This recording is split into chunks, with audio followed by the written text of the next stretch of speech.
আপনি কি এমন একটি পাখির কথা জানেন যে দিনের পর দিন নয়, মাসের পর মাস আকাশেই কাটিয়ে দিতে পারে?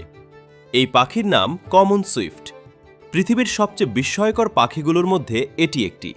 ভাবুন তো, আমরা কয়েক ঘন্টা ঘুম না হলে ক্লান্ত হয়ে পড়ি, কিন্তু এই ছোট্ট পাখিটি আকাশে উড়তে উড়তেই খাবার খায়, পানি পান করে, এমনকি ঘুমিয়েও নেয়। বিজ্ঞানীরা গবেষণা করে দেখেছেন কমন সুইফট একটানা কয়েক মাস পর্যন্ত মাটিতে না নেমে আকাশে থাকতে পারে। এরা উড়ন্ত অবস্থায় বাতাসে থাকা ছোট ছোট পোকামাকড় ধরে খায়। বৃষ্টি হলে বা মেঘে পানি জমলে উড়তে উড়তেই পানি পান করে। এমনকি রাতে অনেক উঁচুতে উঠে ধীরে ধীরে ভেসে ঘুমায়। সবচেয়ে অবাক করার বিষয় হলো এদের পা খুবই ছোট, তাই মাটিতে হাঁটার জন্য এরা তৈরি নয়।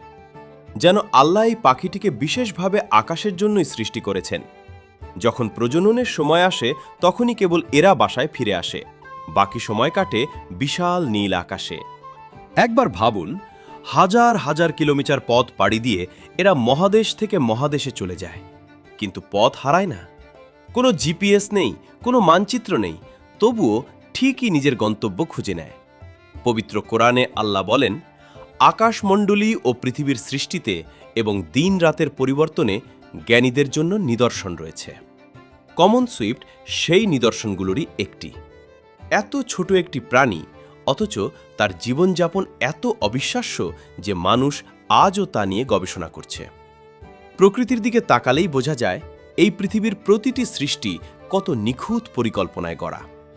তাই যখন আকাশে উড়তে থাকা একটি ছোট্ট পাখিকে দেখবেন, তখন একবার ভাবুন, এত সুন্দর ও বিস্ময়কর ব্যবস্থা কেবল মহান আল্লাহর পক্ষেই সৃষ্টি করা সম্ভব।